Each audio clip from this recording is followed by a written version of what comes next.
details on the world after a KQED traffic update at 20 minutes past 2. Hello, Julie Deppish. Hi, Michelle. Good afternoon. We're still dealing with a motorcycle accident in Saratoga. It's 85 southbound before Saratoga Avenue. Emergency crews blocked the left lane. That's why you've got a backup to De Anza Boulevard. Since stall still there in Oakland, 24 eastbound at the Collicut Tunnel. Left lane of the left bores. A traffic stop back to Broadway. Hit and run accident reported San Leandro, westbound 580 before Estudillo. That's on the shoulder. Julie Deppish for KQED. And that report was brought to you by Unbound. I'm Gwen Eichel on the next news hour. Americans who have picked up and moved to Iraq to join the fight against ISIS. That's Tuesday on the PBS NewsHour. The PBS NewsHour comes on right after the world this afternoon at 3. I'm Aaron Schechter, and this is The World. Imagine what it would be like if you knew nothing at all about your biological family, not even the most basic information.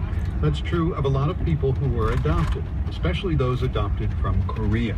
Many Korean adoptees can't even find out where they were born, let alone the names of their birth parents. But now some Korean adoptees are turning to DNA tests to try to get a glimpse at their ancestry, and that includes reporter Naomi Getz. Here's her story.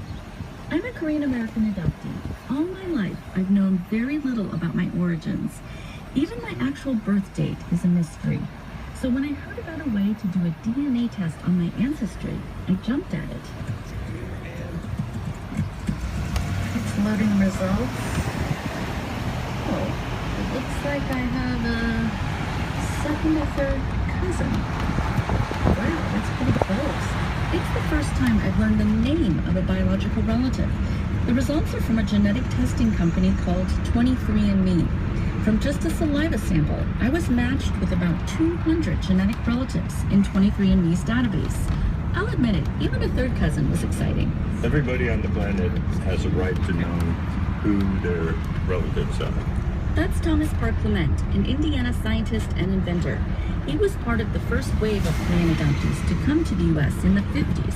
And recently, he set aside $1 million of his own money to give away these $99 DNA kits to adoptees like me. About 500 of us have signed up via a Facebook group called Korean American Adoptees.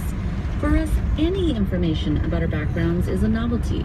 Korean adoptions have historically been closed affairs, and Korean privacy laws can serve as barriers to adoptees who do search for birth parents. We're cut out of the filial piety. We are in a suspended zone. Clement says science can give back some power to adoptees, but it's not clear that these tests can actually provide what they're looking for. Robert Klitzman is director of the Masters of Bioethics program at Columbia University.